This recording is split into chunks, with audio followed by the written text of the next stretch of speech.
источников, с нагайцев, скорее всего, надо отсчитывать, наверное, с века 15, потому что слово «калмак», если мы обратимся к самому этнониму «калмак», это слово тюркское, как считалось. Но на самом деле это слово встречается и в монгольских языках.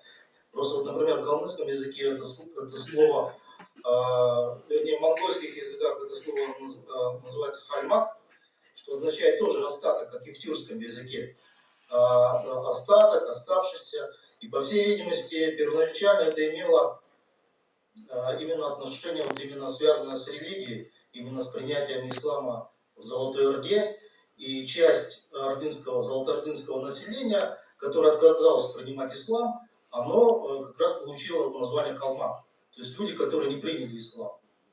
Их было не так много, но они фиксируются и в европейских, и в русских, и в среднеазиатских источниках. И тут у нас возникает вопрос, вообще куда они делись, эти калмаки. И надо сказать, что ряд источников свидетельствует о том, что эти калмаки были как раз вот вытеснены из Северного Прикаспия на территорию Центрального Казахстана. И там они в конечном итоге были разбиты казахами. И большая часть попала в состав казахского народа, часть была продана на невольничьи рынки Бухары. И, по всей видимости, это были, конечно же, я так думаю, все-таки тюркоязычное население, которое отказалось принимать ислам под названием калмак.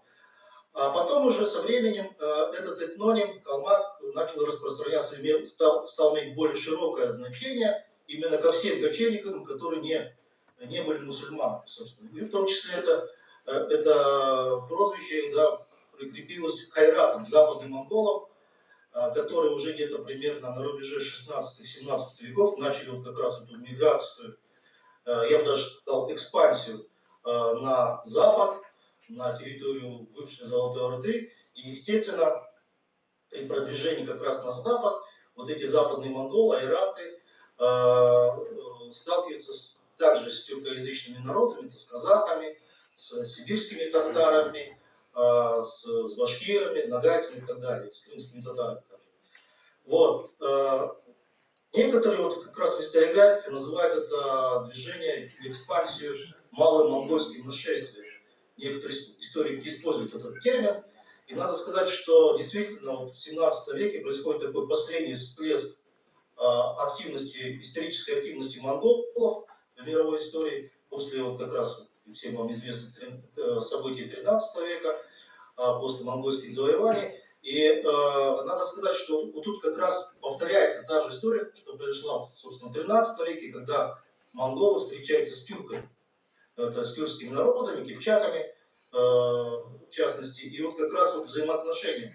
То есть мы знаем, да, в 13 веке, как происходили эти события. Часть тюрков присоединилась к монголам, а часть тюрков продолжала сопротивляться, и в конечном итоге они откочевали в европейскую часть, так скажем, Дешты Кипчака. Вот. И таким образом в 17 веке происходит примерно похожее историческое явление, когда вот эти представители западных монголов, айратов, или как их потом стали называть калмыки, встречаются на просторах Дешты Кипчака, вот как раз с нагайцами, казахами, башкирами и так далее. Понятно. По всей видимости, это было еще связано не только там, с с внешнеполитическими причинами, которые происходили в Центральной Азии. Здесь, скорее всего, еще имело и экологический фактор. То есть в начале 18 века происходят очень сильные климатические изменения, так называемый малый ледниковый период. По всей видимости, вот, сильные морозы, когда практически за зиму погибал весь скот. В этих условиях, конечно, кочевникам приходилось двигаться, потому что как вот есть такой известный рекламный слоган, да, движение это жизнь. Для кочевников как раз движение это было жизнь. И в таких условиях приходилось, конечно, бороться за жизненное пространство, поскольку кочевники начали, в частности калмыки, стали передвигаться как раз в более теплые климатические зоны. Это как раз вот территория Северного Прикаспия, да, Нижнего Поволжья. Там, конечно, более были благоприятные климатические условия, нежели в Центральной Азии. Там даже и сегодня мы видим, что в Центральной Азии временами бывают такие очень тяжелые зимы, когда практически у кочевников погибает весь скот. И в таких условиях, конечно, в 17 веке происходит примерно похожее явление, когда на запад двигаются большие массы кочевников как раз из Западной Монголии, из Джунгарии, из Центральной Азии и так далее. Ну, поскольку, надо сказать, что это движение было сначала направлено в Западную Сибирь, потом это как раз вот территория современного Северного Казахстана, Центрального Казахстана, а потом это движение происходит ближе к Приуральским Каракумам и дальше на запад, то есть уже междуречие Эмбы, Яйка и Волги. Вот как раз вот мы видим, что как раз где-то примерно первое десятилетие 17 века происходит впервые контакт калмыков с нагайцами. Первые нагайцы, которые встретили калмыков, это были алтыульские нагайцы, которые до этого за несколько лет поссорились с астраханскими воеводами и откочевали на восток, вот как раз в район Эмбы, да, или Джембы, как мы по-калмыцки называется, по-нагайски. Вот. И с этого времени вот эти алтыульские нагайцы получают новый этноним, по всей видимости, который дали калмыки, джембалуки. Как раз джембалуки или алтыульские нагайцы, это были первые нагайцы, которые вступили в контакт с калмыками. И вот они как раз стали первыми проводниками калмыков при движении на запад к Волге, поскольку они хорошо знали этот регион. И первое как раз нападение калмыков на егисанских нагайцев. Вы знаете, да, что в 17 веке, сначала 17 века, в начале 17 основная масса большой нагайской орды, это были представлены как раз егисанами нагайцами, которых сейчас уже практически мало осталось на территории Астраханской области. Но вот в то время они как раз представляли большую часть большой нагайской орды. И вот как раз при первых столкновениях джембулуки были как раз вот проводниками калмыков при движении их на запад. Потом в дальнейшем, надо сказать, что егисанские мирзы вступают в более близкий контакт с калмыцкими тайшами. И в 1643 году мы фиксируем такое событие, как переход егисанских нагайцев, где-то около 5000 кибиток, во главе с их владельцами, во главе которых стоял Суниш Абдуллаулы, в русских документах его именуют как Сюнча Абдулов. Вот, он как раз под его руководством егисанские нагайцы переходят в состав калмыцкой орды. Конечно, это было с точки зрения российских властей, это была измена, но они переходят под власть калмыцких тайшей, и с этого времени, собственно, егисанские нагайцы находятся в составе уже калмыцкой орды, а потом в дальнейшем и калмыцкого ханства. Надо сказать, что к концу 17 века егисанские нагайцы, их численность увеличилась практически в 2 раза.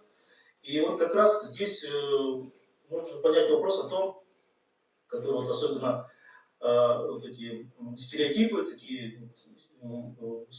которые возникают в историографии, что калмыки пришли на Волгу и выгнали нагайцев, или уничтожили нагайцев. Мы видим, что по документам, что это было не так, то есть абсолютно задачи были тогда другие калмыцкие тайшей, это была задача подчинить нагайцев. То есть там как раз вот период правления Шукур-Дайчина, тургутского владельца, который возглавил калмыцкую орду после гибели своего отца Хорлюка, вот он как раз вынашивал эту идею вот такого создания крупного калмыцко-нагайской орды на территории вот как раз Северного Прикаспия и частично даже Северного Кавказа, потому что мы фиксируем в 40-х годах экспансию калмыков и на Северный Кавказ. То есть, по всей видимости, задача была объединить не только больших, но и малых нагайцев под своей властью. И потом двинуться дальше на запад, в сторону Крымского ханства, то есть Северного Причерноморья. Вот. И это были, конечно, очень амбициозные планы, которые шли вразрез с интересами Москвы, надо здесь отметить, и вразрез с интересами Крыма, Крымского ханства.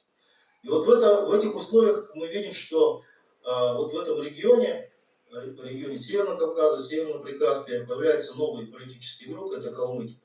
И вот с этого времени мы отмечаем очень такое интересное историческое явление, как попытка калмыков создать вот на этой территории огромное такое, знаете, тюрко-калмыцкое государство. Вот. И это мы фиксируем, кстати, в документах, потому что там даже они как бы в проекте, да, даже были и башкиры, то есть включение башкир даже в эту такую большую конфедерацию, да, народов кочевых, которая бы вела бы самостоятельную политику и от Москвы, более независимую политику от Москвы и от Крыма и так далее, и от Турции в том числе. И вот это очень, кстати, очень интересное явление, которое мало изучено, кстати, в историографии. Вот я как раз занимаюсь этим периодом, и в документах я встречаю такие попытки. Но это происходило где-то примерно в 30-40-е годы 17 века. В 50-х годах ситуация меняется, потому что калмыки начинают договариваться уже с Москвой о том, чтобы, вы знаете, да, там начинается русско-польская война в 1654-1667 годах, и от конфронтации Москва переходит попытки договориться с калмыцкими тайшами о том, чтобы направить калмыцкую конницу против Крымского ханства, которое выступило в союзе с Речью Посполитой. И вот мы видим, что как раз в этих походах, первых походах и на Северный Кавказ, и на Украину участвуют как раз и ногайские отряды. Первые отряды калмыков, которые двигались в Крым, мы встречаем как раз там и ногайские отряды, это в основном были и десантские ногайцы, которые хорошо, кстати, знали этот регион, и они как раз были, наверное, также проводниками, только уже при движении калмыцкого удара на территорию Крымского ханства. Поэтому мы видим, что союз калмыцких и ногайских тайшей, он был очень крепкий. Этот союз, кстати, скреплялся династическими браками. Где-то примерно в 1647 году мы фиксируем в документах впервые не попытки, а конкретно установление династических браков между калмыцкими и ногайскими тайшами. Например, калмыцкий тайша Луза выдал свою дочь за вот этого как раз едисанского мерзу Сюнчу Абдулова, в результате которого родился впоследствии всем вам известный Кастулган. Кастулган,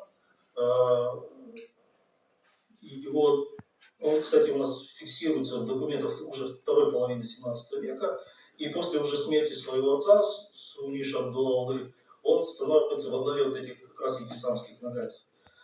Практически он пребывание нагайцев и десантных джамбулуков происходило до 1696 года, когда большая часть вот как раз вот нагайцев начинает уходить на запад, на территорию Крымского ханства. Это было связано с тем, что у калмыков в это время начинает возникает идея возвращения в Джунгарь, то есть возвращения обратно на восток. Естественно, ногайские мирзы очень по этому поводу сильно переживали, и они как раз вот, воспользовались такой возможностью и организовали уход от калмыков в конце 17 века на территорию Кубани и Крыма. Затем уже в период русско-турецкой войны 1710-13 года калмыки возвращают обратно этих едисанных джамбулуков под Астрахань. Затем в 1715 году всем вам известный Дели Султан Бахтагирей в результате набега под Астрахань вновь уводит этих нагайцев на территорию Кубани. Буквально через 2 года калмыки заключают союз с Бахтагиреем, и Бахтагирей в качестве вот такой, можно сказать, разменной монеты опять возвращает этих нагайцев и джамбулуков, калмыков. И где-то уже примерно в 1723 году, в результате вот начавшейся калмыцкой междоусобицы, нагайцы, джамбулуки и десанты вновь уходят на Кубани, буквально там через несколько лет, в 1726 году, этих нагайцев уже переселяют с территории Кубани на территорию Северного Причерноморья. Ну, в дальнейшем вы знаете уже историю, да, это уже связано уже после, когда происходит падение уже Крымского ханства, завоевание Крымского ханства России. Эти нагайцы уже возвращаются на территорию Кубани, но это уже история вам хорошо известна. Вот. Таким образом, вот я вкратце рассказал взаимоотношения калмыков и нагайцев в этот период. Надо отметить, что история нагайцев вот как раз после падения Большой Ногайской Орды, она как раз в этот период мало изучена. Потому что мы видим даже по документам, Ногайский фонд, 127 фонд, который сохранился в Российском государственном архиве древних авторов в Москве, он как раз заканчивается середины, как раз прерывается вот середины 17 века. Но при этом история нагайцев продолжалась, и вот как раз вот этот период, история нагайцев, которые кочевали с калмыками, которые кочевали на Кубани, в Северном Причерноморье, она вот как раз вот история менее всего изучена, вот как раз вот второй половины 17-го, да, первой половины 18 веков.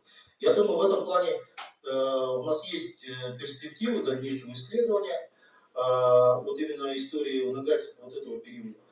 Ну, я в конечном итоге думаю, что работы будут, они выходят в виде небольших статей. Я думаю, в дальнейшем можно написать какую-то вот отдельную монографию.